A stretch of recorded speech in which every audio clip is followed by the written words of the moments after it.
Radical Red is known as one of the pillars of Pokemon ROM hacks. It created one of the best and most challenging ways to run through the Kanto region. And I've beaten it a dozen times here on the channel with different challenges. And I've even 100% completed the game. But I wanted to take it a step further. Throughout all my time playing this game, I've only ever found one shiny Pokemon. A Scorbunny that I found all the way back in 2021. And today is the day that shiny drought ends. Because I'll be beating Radical Red with only shiny Pokemon. But there is a catch. I have to capture a Pokemon of every single type. This will not only give me a ton of type coverage, but it will also give you a ton of shiny Pokemon to look at. So let's let our shinies sparkle their way through the darkness that is Radical Red. And we're going to do that by picking our customization options. I leave my game on default mode and turn on one thing, and that's minimal grinding mode. This makes it so that all my opponents will have max EVs just like my Pokemon, but IVs are totally out of the question. I then head downstairs where my mother asks me which starter region I want my Pokemon to breed from. I went with Kalos because Greninja, in my opinion, is the best looking shiny starter. I might be betraying my boy Swampert here, but this Black Frog is absolutely top tier.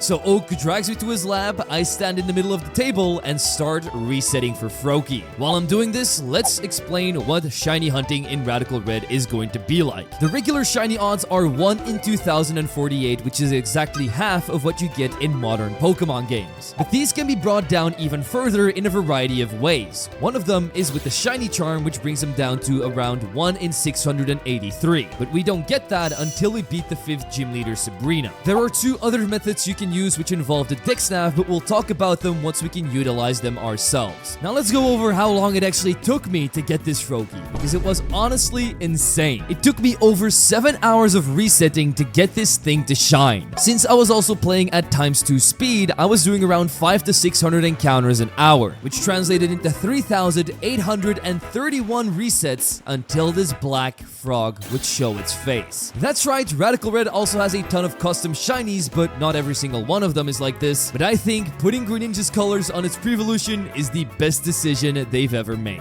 And even though he was weak to my rival's Bulbasaur, he wasn't going to be slapped around by this rival Plantoad, so I took him down with a bunch of bubbles. After letting Froakie out of its ball though, I unfortunately found out that Radical Red doesn't have any shiny followers. But that doesn't matter because we can still see them shine in battle, which is why I picked up the professor's package, got his balls in return, but just before leaving the lab, I did a quiz with one of his assistants, which got me the Time Changer, a crucial device because certain Pokemon only show up at certain times of day, and this will allow me to pick and hunt a larger amount of targets. I picked up my dexnav from another assistant, then went back home and put the dex all code into my computer. This unlocks searching for every Pokemon on every route without me having to encounter them. That way I can specifically choose which Pokemon I want to hunt and add to my team. And my very first target was on Route 22, the ground ghost type Sandygast. The reason why I chose this haunted piece of sand is because it's very good against the first gym leader Brock, but also against the 3rd one, Lieutenant Surge.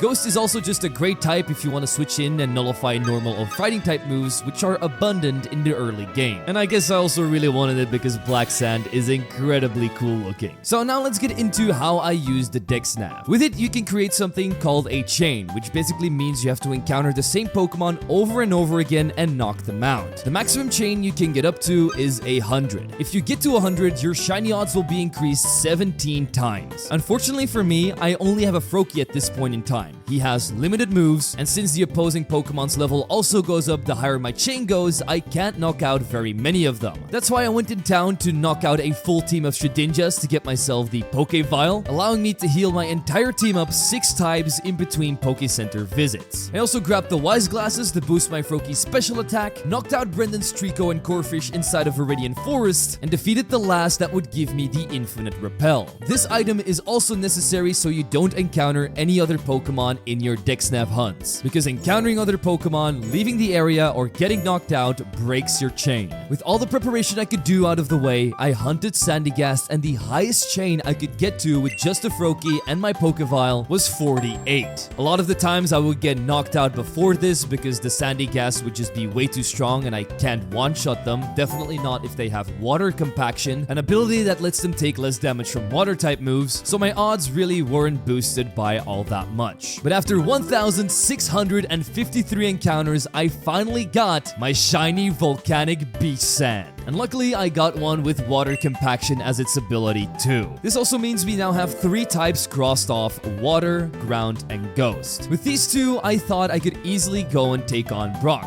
But there was one problem. He wasn't my next opponent. That was the spoiled brat Faulkner back at the Pewter City Museum. A required fight you can't skip, and with Froakie and Sandygast, I couldn't even beat his first Pokemon, Rufflet. I could easily get it down to red HP, no problem, but then it would just start healing up with Roost. If I wanted to move on, I'd have to grab another shiny. I was clearly in the zone of capturing black Pokemon, which is perfect because right here in Pewter, there's a patch of grass that hosts an Axew. It might not be black now, but once it evolves into Haxorus, it has one of the most badass shinies in all of Pokemon. Plus, it also gets Breaking Swipe this early on, which is great if you want to lower your opponent's attack. But unlike Sandygast, I didn't have any super effective moves to deal with Axew. Yes, I do have 2 Pokemon now, but they really aren't that great against this tiny dragon. So the highest chain I could get to right now was only 25. And I got through that number many times. Many times. This time it took me 2,382 encounters before this Axew would finally shine. Having him on the team made Faulkner's Rufflet an easy target as we swiped it down with a couple of breakings. His Fiddle would then get taken down by 2 ominous winds from Sandygast, and even though his Wattrel might have sliced me in half with his air slashes, our Froakie was still able to break through his roosting stalls by confusing it with Water Pulse and taking it down. This gave me the TM for Roost and the ability to challenge Brock, so let's go and do that straight away. His Rock Hard team stood no chance because his Juden and Onyx got sent back to the lobby after I hit him with a couple of mud shots from Sandygast. Their Bulldozers did do enough damage for his Varoom to take me out with another one, but not before I would do some extra chip damage with Ominous Wind. Froakie would then clean up the rest of the fight with Water Pulses, giving me my first shiny gym badge. So we made our way over to Mount Moon, and on the way I got a Dynamax band, which allows me to take on Raid Dance. As far as I know, they don't have any boosted odds beside the shiny charm, so I won't be using them to get my encounters. My Froakie then evolved into Frogadier, which also looks better dressed in black. I then scouted any potential future encounters and stole a fossil from Team Rocket, which angered their admin Archer. I didn't want his Mightyena to bite my face off, so let's show him not to mess with us. He started off with a Glimment that easily got destroyed by 2 mud shots. Next up would be his Mightyena, who had a mouthful of sand after biting away at my Sandygast, so I'd bring in Axew to lower its attack with 2 Breaking Swipes. In the end, we did get taken down by an Ice Fang, but with its attack and HP crippled, we could easily finish it off with a Water Pulse from Frogadier. Houndour would also get blasted away by one of those, and with that, Mount Moon is completed. But let's be honest, being a YouTuber like myself means I sit in my chair way too long pretending that I'm working. 8 hours later, my back hurts and my step count is totally embarrassing, which is why today's sponsor, FlexiSpot, hooked me up with a new standing desk and treadmill combo. Now I can do it all. Sit, stand, run, all while working because this desk goes up and down the way I want it to. The treadmill itself counts all kinds of different stuff: the time you've been on it, the distance you've walked or ran, and the amount of calories you've burned. Now let's get on to the desk itself. If you're anything like me, your wires will be spread across the entire room. But the desk has 2 wonderful cable holders for this. One magnetic one that you can just strap on, and a tray that holds any other extension cords and cables that might be in your way. And if that isn't enough, they also provide you with Velcro strips that hold your cables in place so they look nice and clean. So if you're a gamer or someone that sits way too much at a desk like me, and you've been thinking about getting a new upgrade, definitely check out FlexiSpot with my links in the description. A huge thank you to them for sponsoring today's video, and let's get right back into it. You know what that means, straight on to Cerulean City to take on our rival just in front of Nugget Bridge. Our battle started off perfectly, with Axew getting a critical hit slash on Curlia, which knocked it out. I also hit 2 more Breaking Swipes on the incoming Ivysaur, who would put a Leech Seed on me and hit me with a Sludge before swapping out into Pawniard, who would get hit with a Breaking Swipe, which ended up boosting its attack because of its Defiant ability. That wasn't enough, however, however, to take down my little heap of sand, who would KO it with a mud shot before Ivysaur put an end to me. Axew would then finish the job with one more hit, and with 2 more water pulses, his last Pokemon, Staravia, would also be defeated. As a reward, we get the Poke Rider, which just replaces the HM for Fly, and after doing some experiments with Bill, we get our free SS ticket. Normally, we'd go and take on Misty now, but I knew we were not ready for her team at all. And you know what that means? Time for more shiny hunting. We'd be facing water types, so I needed something that was good against them. And luckily, my favorite electric type was right here on Route 24. It's the little walking plug Elekid. This thing was the very first Pokemon I could get to a chain of 100. And it was all because of Sandy Gas's great typing. Most of the time, it only boasted electric, fighting, or normal type moves, which I'm all immune to. But when you're chaining Pokemon with the dexnav, they also have a chance of knowing egg moves. And some of the ones Elekid could get were Fire and Ice Punch, which it could occasionally hit me with. But with my Pokefiles, it was never enough to get me down to my final heals. Because the best thing you can do once you reach your 100 chain is place down a save state. From there on out, you just do your next encounter, and if it isn't shiny, you just reset to the previous save state and you never have to leave the area again. Plus, you also don't risk losing your chain. But I felt like there was something wrong, because I was over 3,000 encounters in and I still hadn't found a shiny Elekid even with his boost of the chain. So I did some extra research to try and find out if there was another way to increase my shiny odds even further. And luckily, there was. You see, in the dexnav, you've got something called a search level. Each and every single Pokemon has one, and you can level it up to 255 by encountering it over and over again. Each encounter would add 1 level.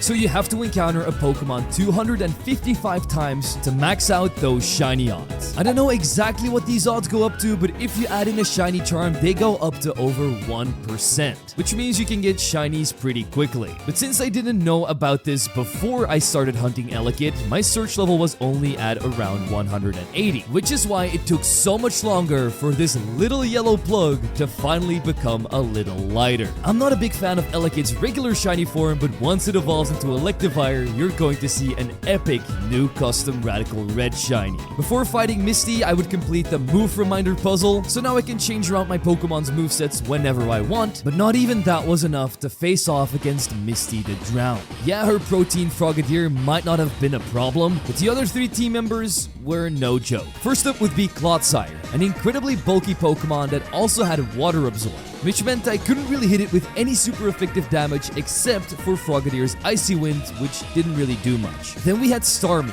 super fast and hits like a truck. Even when I slowed it down with a Thunder Ray from Elekid, I couldn't really get far. And if I would somehow work to defeat these 2, there was still a super fast, hard-hitting Floatzel that would easily shut down anything I had left. After over 20 defeats, it was clear to me that I needed to go back to the drawing board. I wanted to move further to Vermilion City to see if there was any Pokemon around there that I could maybe add to the team. But that wasn't possible either, because I couldn't leave Cerulean. All because this random rocket grunt decided to rob a house and have an insanely stacked team of Alolan Persian, Octillery, Oinkoloing, and Golbat. Nearly all of his members were fully evolved, while my team were still Pipsqueaks. With all of my paths forward blocked, I needed to look backwards to find a solution. The cogs in my head started turning, and I eventually stumbled into Mount Moon. More specifically, one of the side tunnels of Mount Moon, where the encounters are different than in the main area. Because when I looked at my dexnav, I found out that Riolu was available here. Who doesn't enjoy Lucario? Game Freak certainly does, because they just gave him a new Mega in the DLC. And I'm really hoping that a lot of ROM hacks are going to implement those new Megas in their games sooner rather than later. But I understand that most of them want to wait until their abilities are released with Pokemon Champions. Anyway, Riolu was the first Pokemon where I set up everything perfectly. I encountered it 255 times, got to a chain of 100, and after about 5 minutes, its shiny would already show up. It only took me 402 encounters, so if this is a sign of shinies to come, I am very excited to start hunting more. But what I didn't like as much was Riolu's new shiny colors. I personally really enjoy the gold color it regularly has, and the one they gave it in this game just makes it feel a little watered down. With that aside, it's going to be an awesome new team member that adds the fighting and steel type to our type challenge. At least once I evolve it into Lucario at level 30. Believe it or not, even with him I still couldn't beat Misty, but that rocket grunt was no match for me anymore. With its Force Bomb, it could easily take down Alolan Persian and paralyze Octillery, and from there on out, the rest of the team was easy to finish off. We would then travel just past Vermilion City into Diglett's tunnel. That's where I would hunt my next target and the Pokemon that will evolve into my favorite flying type, Gligar. And even though it might not be the best idea to get another ground type for the water type gym, it does have a wonderful blue shiny that I just couldn't pass up on. So I did the usual, 255 encounters, 100 chain, and in the next 10 minutes, we would find this wonderfully blue shiny Gligar. This one took exactly 515 encounters to get. And if you want to be named after Pokemon like this as well and help out the channel at the same time, you can sign up as a member with the links in the description. It's always greatly appreciated. Now let's finally take our revenge on Misty the Roadblock. Because I've done this fight so many times, I knew her Frogadier was going to use Ice Punch, which is my Mariolu hit a super effective Force Bomb to paralyze it. When I try to take it down with a second one, she always swaps out into Starmie. So I click Force Bomb again to try and get the second paralysis going, but that didn't end up happening. So instead, I do a little bit more chip damage with Mach Punch and sacrifice my Riolu to a Psyshock. To get the actual paralysis going though, I swap out into Elekid and hit it with a Thunder Wave and a Shock Wave.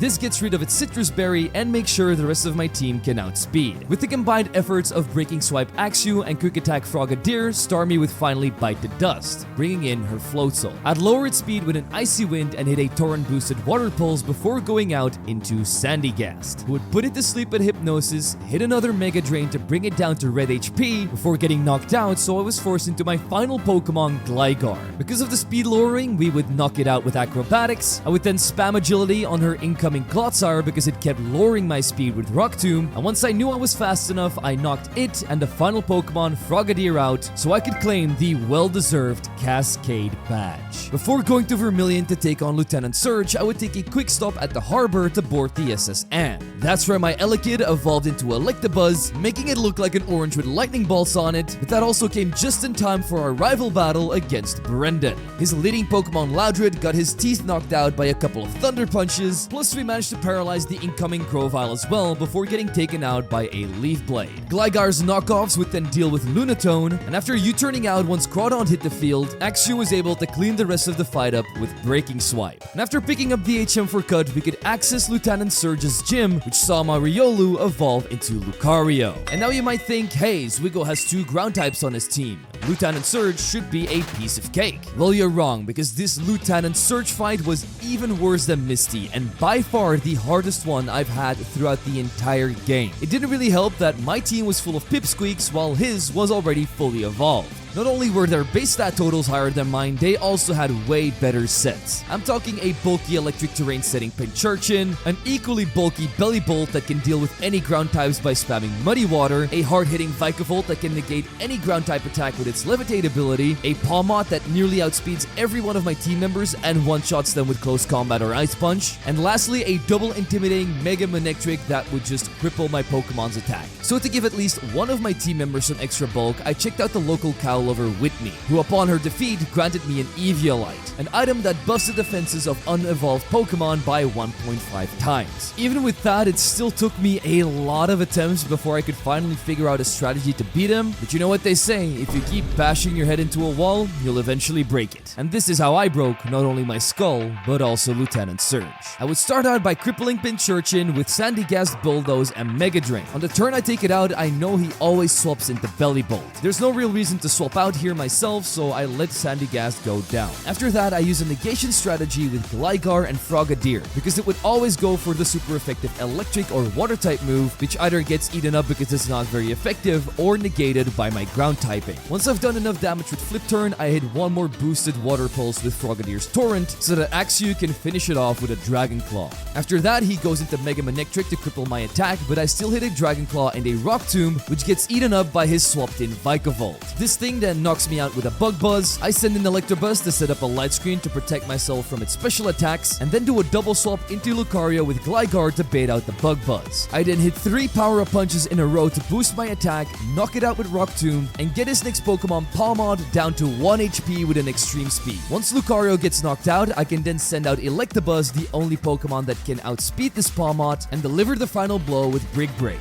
Since my light screen has nearly run out, I set one more up on the incoming Mega Manectric, then swap out into Gligar and clean the rest of this fight up with bulldozers. And that's how I gained the Thunder Badge. This raises our level cap all the way to 44, which means we can easily make our way through Rock Tunnel into Lavender Town, where we don't have a rival battle since we didn't kill Eradicate on a boat this time, so straight onto the Celadon department store it was. That's where I bought one Duskstone, the item needed to evolve Gligar into Gliscor, and while I was at it, I also evolved the rest of my team, which gave them a huge needed buff for the upcoming fight against Erika. I mean, just look at this beautiful Greninja, Haxorus, Palossand, and the new custom shiny blue Electivire, which I am absolutely in love with. Don't get me wrong, I really like Electivire's regular shiny, but this really takes it to a new level. I know we were just talking about Erika, and in order to defeat her, I really wanted to add a fire type to the team. And if you remember my Legends Arceus 100% run, you may know that one of my favorite Hisuian Pokemon is actually Growlithe. Not only did they make him super cute, but they also gave him the rock typing. And that doesn't even mention that its shiny makes it look like a golden dog out of Chinese lore. So on Route 5, I did my usual setup for shiny Pokemon, and while I was training, it would already show up on my 25th encounter, which means it only took me 280 in total to get this beautiful pupper. I don't know if I got the shiny odds wrong or if my luck is just out of this world, but I'll absolutely take it.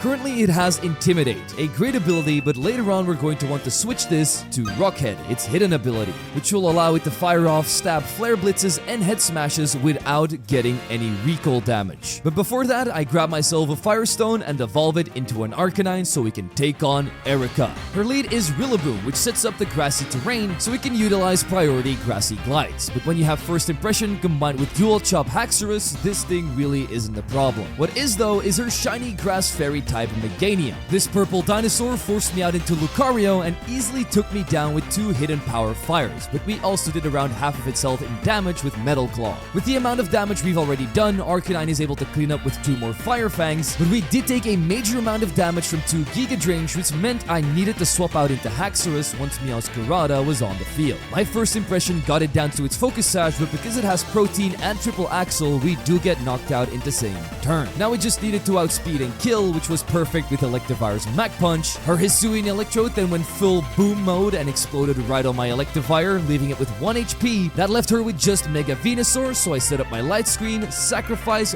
bring in Gliscor, woke up from sleep powder after just 1 turn because of all the Red Bull I gave him, and with 2 more Acrobatics, the Rainbow Badge would be mine. Once you get 4 gym badges in Kanto, you know what time it is. Defeating the entire Pokemon Mafia by ourselves time. Mr. Don Giovanni here loves to wear his fedora hat just like Discord mods, so to show him that he didn't have the power to ban me, I had to Water Shuriken his Nidoking straight out of this room. His Thunderbolt did leave my Greninja with a huge scar, but that only powered up its Torrent ability, which made its Water Pulse hit even harder on the incoming Earthworm. He flattened me like a pancake with Body Press, but Arcanine slurped it up like a piece of spaghetti with 2 more Fire Fangs. With Infernape coming in and me not wanting to take a super effective close combat to the face, I swapped out into Gliscor, hit it with an Acrobatics, it survived with its Focus Sash, and we still got knocked out of the sky with a Bicycle Kick Pyro Ball. Electivire's Mach Punch sent the monkey back to the zoo, the fish that nobody likes Veluza got one-shot by First Impression, the Discord mod bird himself Honchkrow critical hitted its way through my Haxorus, so to take revenge we knocked it out with a swift Accelerock to the face. Mega Kangaskong then saw his little kid beat up my dog, so Electivire joined the fist fight and made sure bad parenting like this never happens again. With Giovanni's criminal empire down and the Silph Co acquired, we went back to Pokemon Tower, beat up a shiny angry mother, saved an old balding man, grabbed his flute, and used it to remove this living roadblock. But the game told me we couldn't move on to Fuchsia until we beat Sabrina, and her gym was currently being blocked by Team Rocket members, because they had the genius idea of robbing the biggest tech corporation in all of Kanto.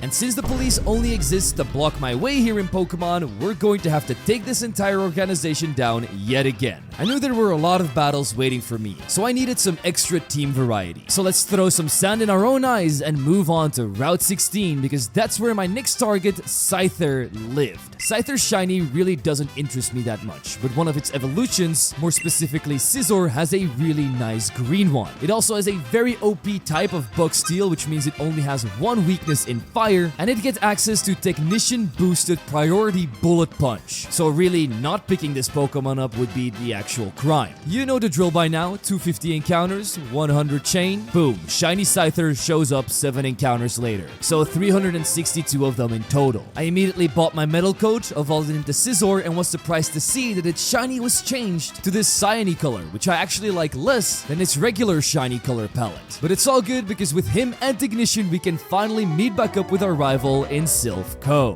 He starts off with Staraptor, which we easily shock out of the sky with Thunderbolt. Luckily, it did get an awesome new Mega Evolution in Legend ZA that we will hopefully be seeing in sprite form very soon. His Darmanitan would then be strong enough to not only knock out my Sandcastle but also survive an Accel Rock from Arcanine and one-shotting it with Earthquake. Luckily, the Life Orb damage did also take a toll on him, which meant it was time for Scizor to show off what he got against Mega Venusaur. Yeah, we immediately got shut down by Sleep Powder, which forced me out into Gliscor, who could hit it with an Acrobatics, and just as I was about to knock it out, he'd swap out into Kingambit. It overpowered me with an Iron Head and a Sucker Punch, but my Bulldoze did also do some very decent damage on it. And after 2 more Mach Punches from Electivire, it also got KO. His incoming Azumarill would then get cleaned up by Bullet Punches from Scizor, and with one final extrasensory, Venusaur would get defeated by Greninja. For our next battle, we would team up against Ariana and Archer with our friend Brendan. Nearly every time I play Radical Red, this battle tends to give me some trouble, but this time it was actually pretty easy, as my Palossand and his Masquerain managed to put Gothitelle to sleep and knock out Incineroar. This meant we were up against Goldingo and Mega Mawile, who gave us a piece of our own ass by knocking both of my team members out. From here on out, my bulldozing Gliscor combined with Brendan's hyper-voicing Exploud and his bustedly broken Mega Sceptile easily made us win the battle. Now that we've successfully conquered the last line of defense, there was only one more man in this building we needed to defeat: Giovanni himself.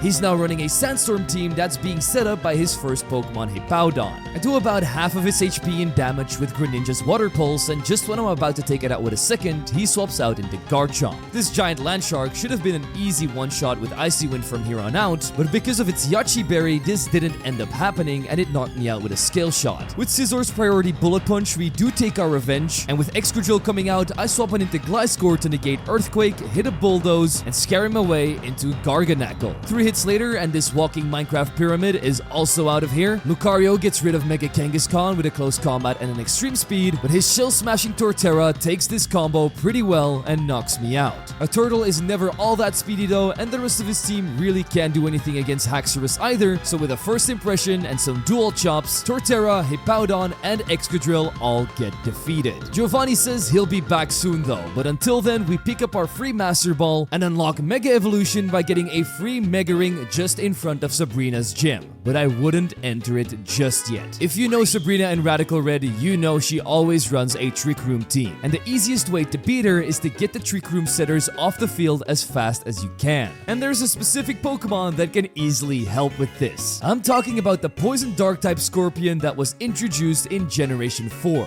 Drapion. So I traveled to Route 9 and hunted its Prevolution Skorupi. This shiny took me a little longer than the last 2 we got, but eventually this red Skorupi would show up after 453 encounters. After evolving it into Red Drapion, I would make a pit stop at the Ability Perfectionist, who doesn't only sell ability pills but also dream patches. They're illegal in most of the Pokemon regions, and I don't know how he got his hands on them, but I'll do this shady business transaction either way because they helped me out quite a lot. I was able to give my Drapion the Sniper ability, which make his critical hits do 75% more damage than usual. Combine that with the move Wicked Blow, which always crits either way, and it can hit like the DSR Sniper from Black Ops 2. Gliscor got Poison Heal, which allows it to heal every turn with the help of a Toxic Orb. Arcanine got his Rocket ability, so no more recoil damage for him. Lucario got Justified, which makes him hit harder if he gets hit with a Dark type move. And Greninja got Protein, so every single move turns into a stab one. Now onto Sabrina, who shares the same passion as me because she's also a shiny hunter. So let's show her that my team is way cooler than hers. Her two leads are Hatterene and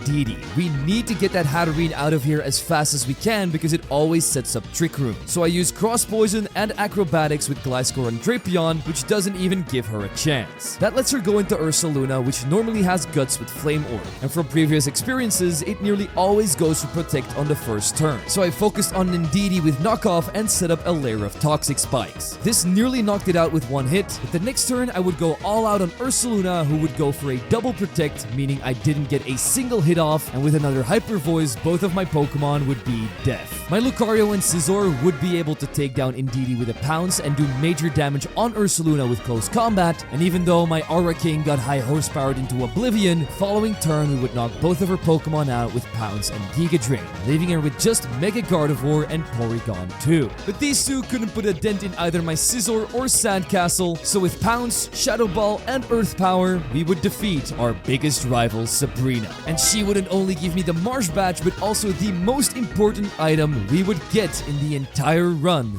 the Shiny Charm. All you have to do to get it is show her one of your shiny Pokemon, which we had plenty of, and boom! You're now the proud owner of an item that lowers your shiny odds 3 more times. And now you may ask yourself, Zwiggo, you're probably going to start hunting straight away with this thing in your pocket, but no, there is actually another way in Radical Red you can acquire shiny Pokemon with. It does require you to support Team Rocket, but at least all you need is money. I'm of course talking about the Pokemon you can buy in the Celadon Game Corner. There's a big variety of them, mostly consisting of pseudo-legendary Pokemon, and you can buy their regular form for 100,000 Pokédollars, and if you want their shiny forms, you pay double, so 200k. So after selling all the items I didn't need and winning all the battles up until this point, I had just acquired $201,000. Enough for me to get my first and only Psychic type Beldum. I think we can all agree Metagross has one of the best shinies Pokemon has ever created. Its gold and silver metallic look is recognized over the entire planet, and my favorite champion, Stone, even uses one in the anime, which is why I had to pick this up. Speaking of that, I also grabbed the Toxicorp on my way to Fuchsia City, which is going to turn Gliscor into an actual wall, and shut down Brendan just in front of the Safari Zone.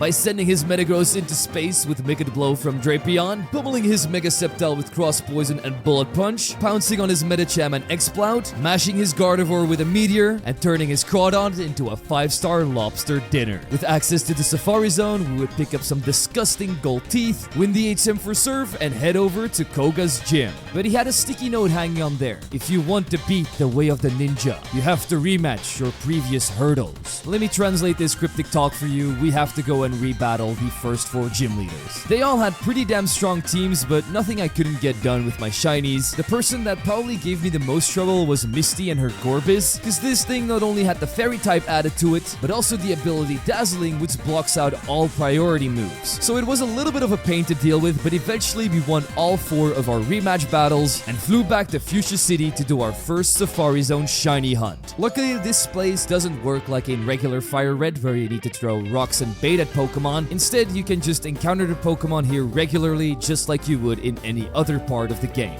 Luckily, there's a lot of interesting Pokemon you can get in the Safari Zone, and one of them is Hisuian Zorua. Not only is its normal Ghost typing amazing because it now negates 3 different types, those being Ghost, Normal, and Fighting, but it also has the Illusion ability, which lets it take the appearance of the Pokemon in your last party slot. This lets you bamboozle the opponent into them possibly using moves that are not going to be very effective on you. And if that isn't enough, just look at this thing's shiny form and tell me it doesn't look amazing. And even though we got the shiny charm now, it still took me longer than the last 4 encounters to get this thing. Not that long though, only 879 encounters. And to follow it up, I would immediately turn it into this ghostly purple Zoroark. Its level up moveset did suck ass, so we're probably going to need to find some TMs if you really want to make this thing viable, but not to worry because we don't need him to take on the Ninja King Koga. His entire team is like Sonic, not a hedgehog, but running very fast, and that's imminent from his boom bursting Swellow. A little house bird like that can't break through a metal wall like Metagross though. So all we need is a Meteor Mash and Bullet Punch to force him out into Drapion. We have one of our own, so he's going to try and hit a Wicked Blow, which is why I swap out into Lucario so we can get 2 boosts in our attack with Justified. After that, we can one-shot it with a close combat and do major damage with an extreme speed on the incoming Greninja too. It does turn into Ash Greninja after knocking me out with Battle Bond, and I don't really have anything that can one-shot this, so I go back into Metagross, hit a Bullet Punch, and when it destroys me with a Dark Pulse, the Life Orb damage it takes ends up being the death of both of us. Gliscor can then use his acrobatics and bulldozes to KO both Iron Valiant and a Selgor, leaving it with just Mega Toxtricity. We might not survive a Boom Burst because of all the damage we've already taken, but at least Palossand can tank a hit, clap back with the Earth Power, win me the battle so we'd get the Soul Badge. If you show Koga a really fast Pokemon, he'll also give you the Life Orb, which is an item I very much wanted. But the fastest Pokemon I owned, Greninja, wasn't fast enough for the Speedster. So naturally, I had to go out and shiny hunt a Pokemon specifically for this reason. And who would be better than the 5th fastest Pokemon in the entire world, Hisuian Electro? I guess the other 4 would be better, but this guy would cross the grass typing off of my type chart. I flew back to Route 10 just before Rock Tunnel and started searching in the grass there for a Hisuian Voltorb. Before I could even start my shiny hunting chain because I was still doing the 255 encounters,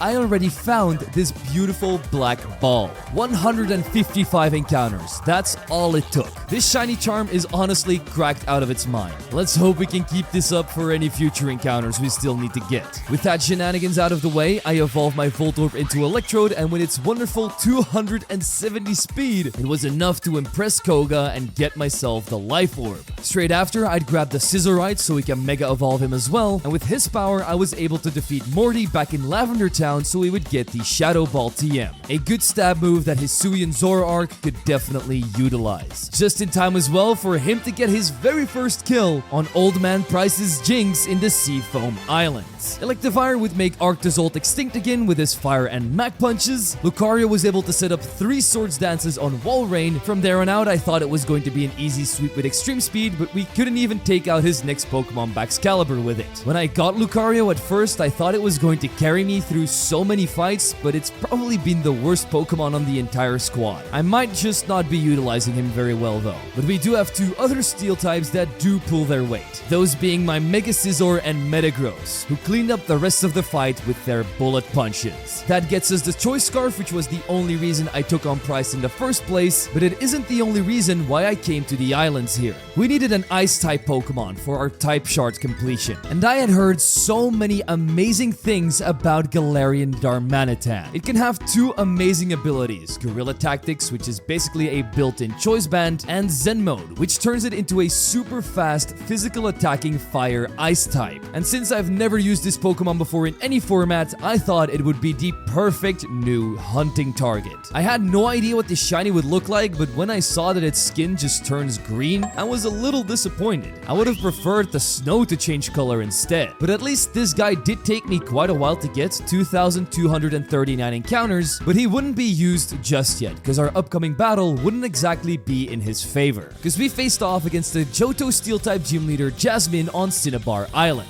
She really wouldn't be much of a problem with Hisuian Arcanine, Gliscor, Palossand, and Lucario by my side. We had so many Steel-type breakers that the fight basically just came down to click super effective move, win. The reason I challenged her was for the free Assault Vest I'd get, which we could immediately utilize in this next battle against May. She turns out to be a friend of Brendan and heard about me through him, so she wanted to see if the rumors of me being super duper strong were true. Not only were they true, lady, they were also shiny and sparkly. My thought process here was, hey, let's start off with a Alolan Electrode and let's give him a kill. He started off great, did amazing damage with Giga Drain, but then her Solrock decided to explode and take me down. I guess this ball's kill will have to come later. I didn't know what she was going to bring in, so I sent out Drapion. She hit the perfect counter here with Flygon, and even though our Wicked Blow did insane damage, it just wasn't enough, and we got KO'd by an Earthquake. Life Orb damage did come in clutch once again, as this also took down her Flygon. However, from here on out, the battle became pretty easy, with Haxorus Glaive rushing through her Manectric, and Greninja using Extra Sensory and Hydro Pump Seafoam to knock out Relicanth, Breloom, and Mega Blaziken.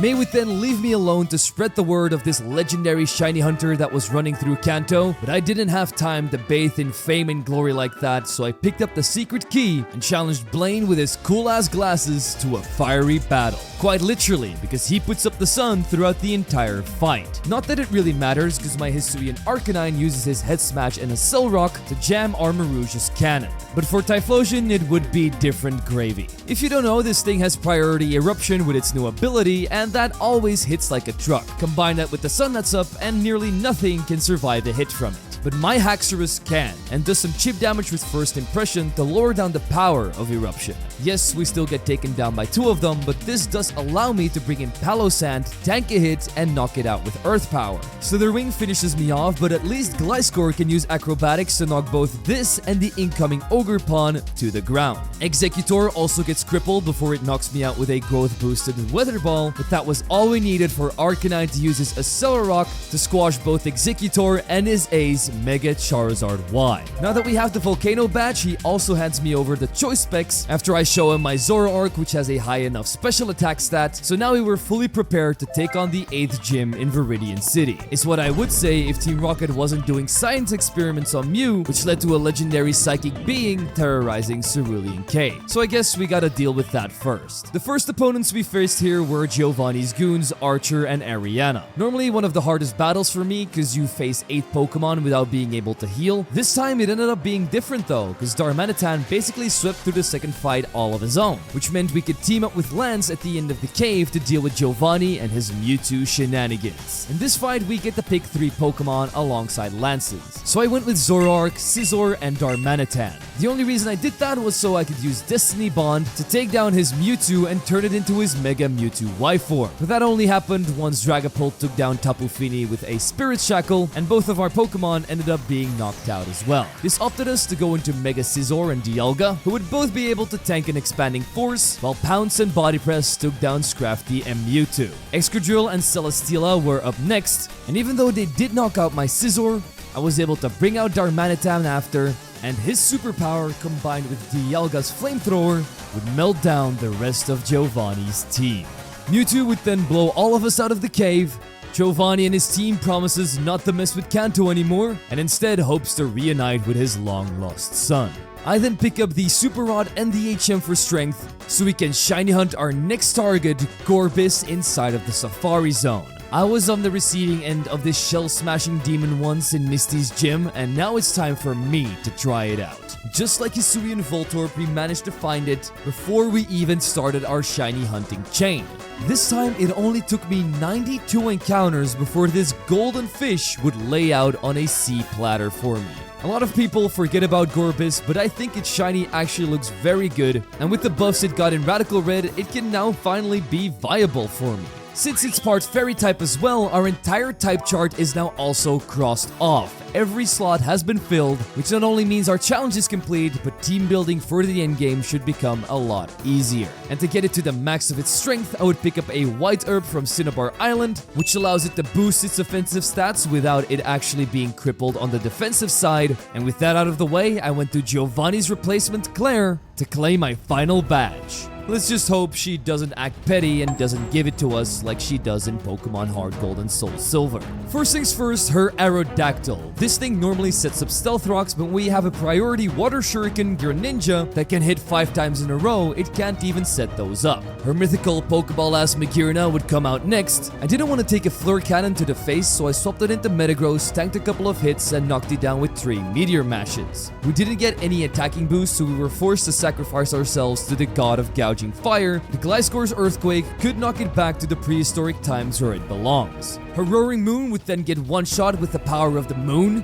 2 of Scissor's Bullet Punches combined with Gliscor's Acrobatics would clear Dragonite off the field. Naganadel was the final Pokemon, and with one last Icicle Crash, the battle would be won and the Earth Badge would be mine. This meant we only had 7 battles left, 2 rival ones before Victory Road and the Pokemon League itself. And to fully prepare for these, I went to Saffron City to beat up Chuck at his local gym, showing that you don't only need muscles but also brain to overcome your opponents, and this would give me 2 really good items, the Expert Belt and Focus Sash, which unlike in regular Pokemon games has unlimited uses. so I don't need to find a new one each time one of them gets used up.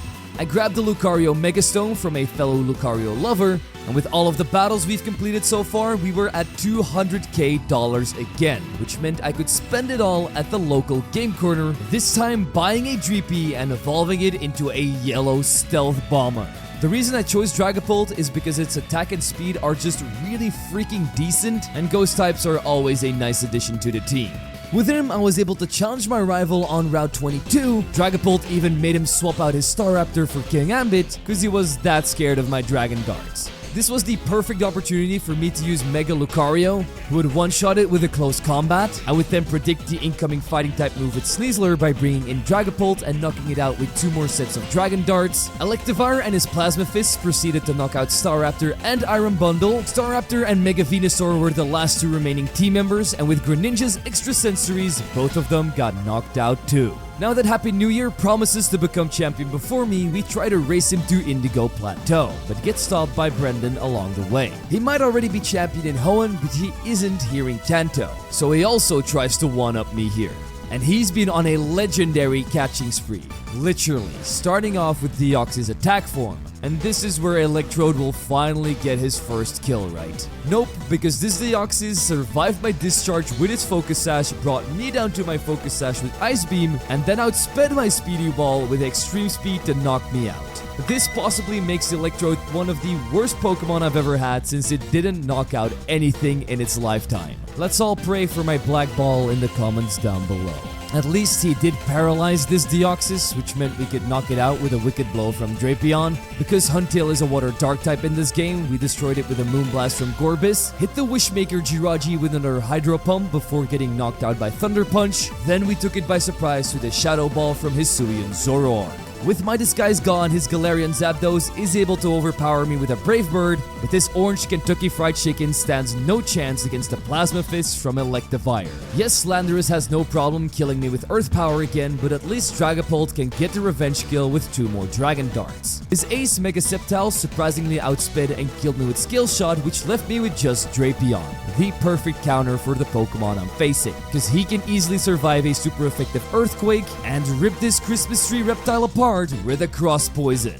Now that Brendan is defeated, we should just be able to get through Victory Road easy and move on to the Elite Four battles, right? Wrong, because I wanted to do one last shiny hunt inside of the final area of the game. And this cave doesn't only have hard trainers, but also some very cool Pokemon like pseudo-legendaries and paradox forms, which is why I'm going to be focusing on the second category here. My first ever shiny Pokemon inside of Scarlet and Violet was actually Roaring Moon. When I first laid my eyes on it, I needed to have this better looking Mega Salamence. And in Radical Red, it's really no different. It looks amazing and is pretty damn strong, and I thought it would be the perfect Pokemon for my final champion team. So like usual, I set up my entire shiny hunting strategy, and on my 44th chain, aka 299 encounters, it would end up sparkling. So I proudly stepped onto Indigo Plateau, defeated the level 250 Gigalith and 5 Shedinjas that followed after it, and stepped through the doors of the first Elite Four member Lorelei.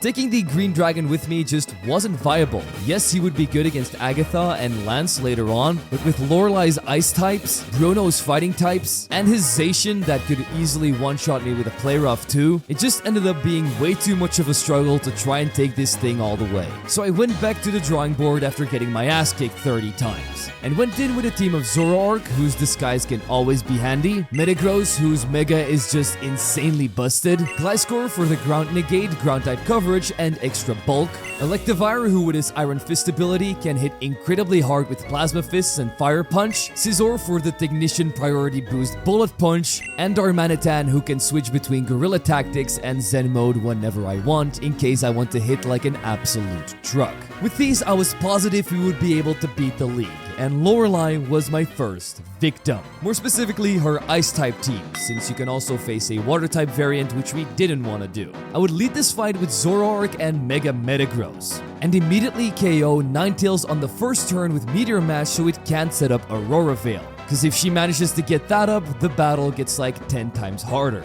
Our ghostly disguise guy does get one-shot by a blizzard from Glaceon, but just allows me to bring in Electivire, so she answers with Baxcalibur. In the following 2 turns, we do knock out Glaceon and Baxcalibur with more Meteor Mashes. This sends her into Rotom and Calyrex Ice Rider, but this big brain Horse Rider gets stopped in his tracks with a Meteor Mash and close combat yet again. Mega Abomasnow would be up next. Even though his washing machine cleaned up my Electivire, we were able to win this battle with a Meteor Mash, Bullet Punch, and Super Power. Now on to the man that gave me so much trouble with Roaring Moon. Bruno. Yep, turns out all we needed here was Mega Metagross and his Meteor Mashing Bullet Punch combo. Cause with that we can easily knock down his shiny Infernape, Zacian, and Iron Valiant before doing some more chip damage on Urshifu with 2 Bullet Punches and getting knocked out with Wicked Blow. There's not a lot of Pokemon that can survive one of those except for my Scizor, so I bring in him, pounce upon that ass, let his Lucario knock this and my Zoroark out after I hit it with an Aura Sphere, Mach Punch it out of the way, and nearly died to his Clangorous Soul boosted Combo O that knocks out 2 of my 3 remaining team members, but because of the clanging skills it used, its defenses were dropped, my Electivire survived with 4 HP, and suplexed it into the next room where we'd be up against the old hag Agatha. Her lead is misleading. It's a Zoroark disguised as a Gengar, which meant my Mega Metagross could knock it out with a Meteor Mash and a Bullet Punch. The actual Mega Gengar came out the turn after, which we Bullet Punched yet again before getting taken out. I would get the revenge kill with Zoroark Shadow Ball, then sacrifice my Darmanitan for absolutely nothing just to bring Zoroark back out and KO it with an Aura Sphere. Gliscor would get a lucky kill on Marshadow because it started setting up bulk ups, and if we didn't get this critical acrobatics hit on it, we probably would have gotten swept. But we take little victories like that because the next Pokemon Footer main would get killed by a Shadow Ball and a Bullet Punch, and last but not least, Goldingo would get punched by Steel and Fire, and that sent his surfing ass back to the bank vault. And that ended up being guarded by Lance and his dragons, even though his lead is an Aerodactyl, not a dragon at all. Normally, it always sets up Stealth Rocks, but I ended up getting pretty lucky here because it went for Taunt on my Scizor, allowing me to take it out with just 2 Bullet Punches. I also broke his Dragonite's multi-skill with 2 more of those before getting KO'd with a Dragon Dance boosted Dual Wing Beat and Extreme Speed. Zoroark would finish it off with a Shadow Ball, but because I was locked in with Choice Specs, I had to sacrifice my Gliscor to safely bring in Darmanitan, who could bury it under an Icicle Crash. Because we were locked in due to our Choice Band, we also had to sacrifice Electivire to the Melmetal Gods so that Metagross could safely come in, Mega Evolve, and break it down with 2 Hammer Arms. Sadly enough, Salamence had to prove that he was the better Hoenn Pseudo Legendary, but we were able to wipe him and Primal Dialga off the field with 3 more Icicle Crashes in total. With Lance out of the way, there was one more major fight waiting for me. The true final test for my shiny team. Will we conquer Radical Red with this team, or do we have to do more shiny hunting to find a proper lineup? Let's find out together.